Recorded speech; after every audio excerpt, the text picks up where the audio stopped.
today we have come to Taiwan's farm, okay? You can see already they have put the cabbage crop, and we have the lesson crop production, and you have already, you know, the steps in the crop production. So now it's almost near to the flowering stage. So here you can observe these pipes, right? What are these pipes, sir? Drips. What are those? They are called as drips, and you can see over there it's connected to the main pipe. Can you observe there? There is a wall also. So once the wall is open, no, through that big pipe, it comes out to all these small tubes and directly it goes to the roots. Okay?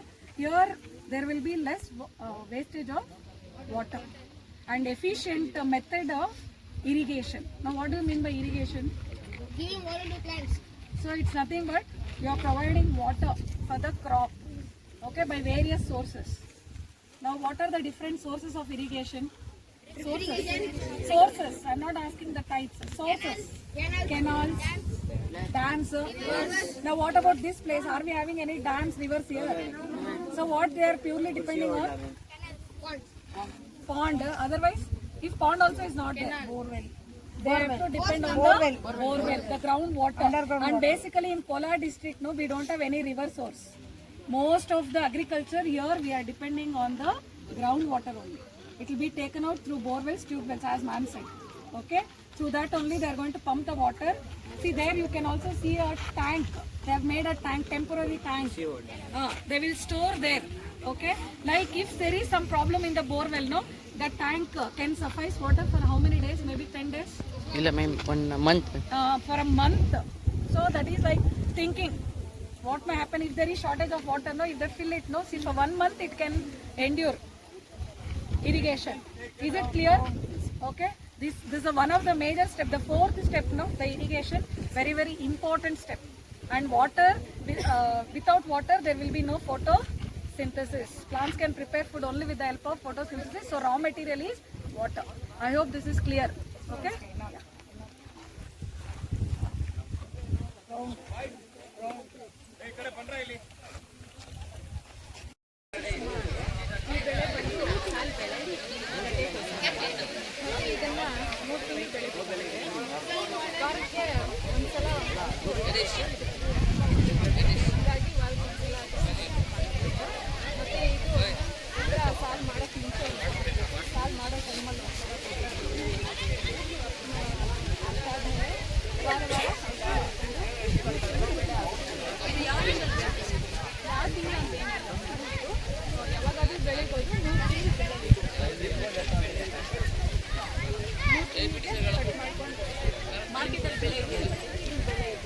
ಇರುತ್ತೆ one time season ಹೆಂಗಿದ್ರೆ ಹಂಗೆ one time ಇರುತ್ತೆ one time ಇರಲ್ಲ. ಈಗ ಸದ್ಯಕ್ಕೆ ಬೆಳೆ rate ಇದೆ madam ಈ ಬೆಳೆಗೆ. ಕ್ಯಾಟ್ ಫಿಶ್ ಅಲ್ಲ. ನಮಸ್ತೆ, ನಮ್ಮ ಹೆಸರು ನಂದೀಶ್ ಅಂತ. Jabbanahalli village, Boodipete post, Bangarapet taluk, Kolar district. ನಾವು ಈ ಒಂದು ಶ್ರೀನಿವಾಸ ಡೈರಿ ಫಾರ್ಮ್ ಅಂತ ಒಂದು ಡೈರಿ ಫಾರ್ಮ್ನ ಮೇಂಟೈನ್ ಮಾಡ್ತಿದ್ದೀವಿ. ಹಾಗಾಗಿ ನಾವು ಒಂದು 5 ಇಯರ್ಸಿಂದ ಈ ಡೈರಿ ಫಾರ್ಮ್ನ ಶುರು ಮಾಡಿದ್ದೀವಿ. ಫಸ್ಟು ಅಗ್ರಿಕಲ್ಚರ್ ಮಾಡ್ತಿದ್ವಿ. ಅಗ್ರಿಕಲ್ಚರಲ್ಲಿ ಸ್ವಲ್ಪ ತೊಂದರೆ ಅಂತು, ಮತ್ತು ಸಿರಿಕಲ್ಚರ್ ಮಾಡ್ತೀವಿ, ಅದರಲ್ಲೂ ಸ್ವಲ್ಪ ಲಾಸ್ ಅನ್ನಿಸ್ತು. ಹಾಗಾಗಿ ಡೈರಿ ಫಾರ್ಮ್ನ ಶುರು ಮಾಡಿ ಒಂದು 5 ಇಯರ್ಸಿಂದ ಸಕ್ಸಸ್ಫುಲ್ಲಾಗಿ ರನ್ ಮಾಡ್ತೀವಿ. ಎಷ್ಟು ಹಸುಗಳಿದೆ ಸರ್? ಎಲ್ಲ ಒಂದು ನಮ್ಮಲ್ಲಿ ಈಗ ಒಂದು 100 ಕೌಸ್ ಇದೆ. ಈಗ ಬೆನಿಫಿಟ್ ಈಗ ನಮ್ಮಲ್ಲಿ ಬಂದ್ಬಿಟ್ಟು ಒಂದು 2 ರೀತಿಯಾದ ಬೆನಿಫಿಟ್ ಮಾಡ್ತಾಯಿದ್ದೀವಿ. ಒಂದು, ಹಸುಗಳಿಂದ ಹಾಲಲ್ಲಿ ಇನ್ಕಮ್ ತಗೊಳ್ತೀವಿ. ಎರಡನೇದಾಗಿ ಬಂದ್ಬಿಟ್ಟು ಕರುಗಳನ್ನ ಬ್ರೀಡಿಂಗ್ ಮಾಡಿ, ಕರುಗಳನ್ನ ಡೆವಲಪ್ ಮಾಡಿ, ಕರುಗಳನ್ನ ಸೇಲ್ ಮಾಡಿ, ಅದರಿಂದ ಸಹ ನಾವು ಈ ಫಾರ್ಮಲ್ಲಿ ಬಂದ್ಬಿಟ್ಟು ನಾವು ABS ಅನ್ನೋ ಒಂದು ಬ್ರೀಡ್ನ ಡೆವಲಪ್ ಮಾಡ್ತಾಯಿದ್ದೀವಿ. ಇದಕ್ಕೆ ಊಟಗಳೆಲ್ಲ ನೀವು ಹೆಂಗೆ? ಕ್ಯಾಟಲ್ ಫೀಡ್ ಕೊಡ್ತೀವಿ, ಕಾರ್ಗಿಲನ್ನು ಕ್ಯಾಟಲ್ ಫೀಡ್ ಕೊಡ್ತೀವಿ. ಮತ್ತೆ ಬಂದ್ಬಿಟ್ಟು ಮೇವು ಬಂದ್ಬಿಟ್ಟು ಸೈಲೇಜ್ ಕೊಡ್ತೀವಿ, ಸೈಲೇಜ್ ಕೊಡ್ತೀವಿ. ಮತ್ತೆ ಬಂದ್ಬಿಟ್ಟು ಕ್ಯಾಟಲ್ ಫೀಡ್ ಕೊಡ್ತೀವಿ. ಕೆಲವರು ನೇಪಿಯರ್ ಕೊಡ್ತಾರೆ, ನಾವು ಒಂದೊಂದು ಟೈಮ್ ನೇಪಿಯರ್ ಕೊಡ್ತೀವಿ. ಹಸುಗಳಲ್ಲಿ 2 ವಿಧ ಯಾವ ಥರ ಏನಿದೆ? ನಾಟಿ ಹಸು? ಹೌದು ಮೇಡಮ್, ನಮ್ಮ ಹಸುಗಳಲ್ಲಿ ಬಂದು ದೇಸಿ ಬ್ರೀಡ್ಸ್ ಅಂತ ಇರುತ್ತೆ. ಮತ್ತೆ ಬಂದ್ಬಿಟ್ಟು ಇದೆಲ್ಲ ಏನಾಗಿದೆ ಜರ್ಮನ್ ಬ್ರೀಡ್ಸ್ ಅಂತೀವಲ್ಲ, ಆ ಥರ HF ಹಸುನ ಇದು ಮಾಡ್ತೀವಿ. ಅದೇ ರೀತಿ ಬಂದ್ಬಿಟ್ಟು ಇಲ್ಲಿ ನಮ್ಮಲ್ಲಿ ಬಂದ್ಬಿಟ್ಟು HF ಜರ್ಸಿ ಇಟ್ಕೊಂಡಿದ್ದೀವಿ. ನಾವು ಮಿಲ್ಕಿಂಗ್ ಪರ್ಪಸ್ ಅಂದರೆ ಕಮರ್ಷಿಯಲ್ ಪರ್ಪಸ್ಗೆ, ಇನ್ಕಮ್ ಪರ್ಪಸ್ ಆಗಿ ಮಾಡ್ತೀವಿ.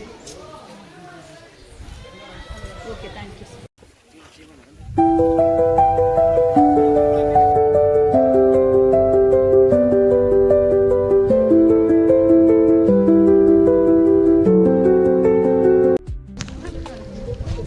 ಈ ನೀರಿನ ಏನಕ್ಕೆ ಯೂಸ್ ಮಾಡ್ತಾರಲ್ಲ?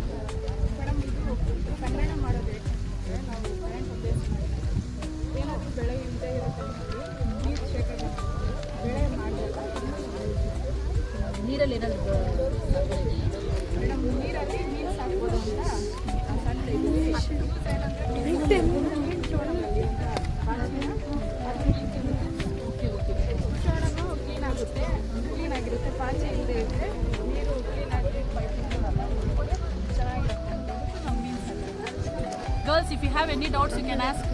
You can ask question.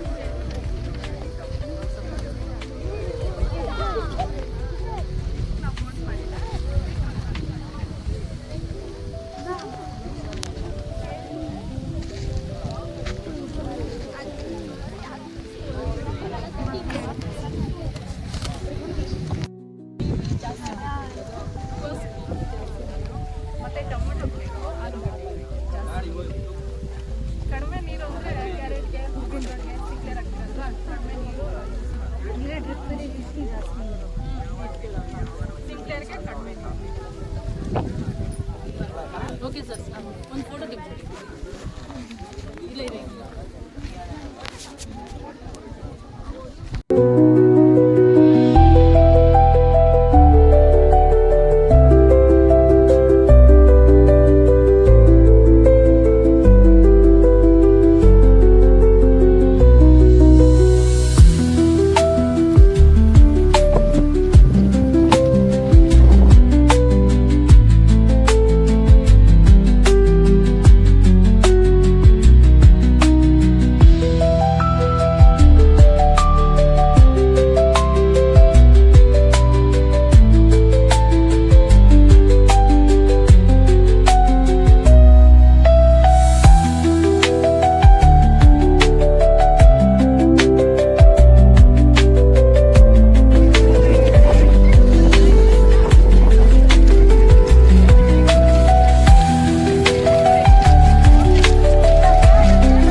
Ma'am ಆಯ್ತು ಬಂದೆ.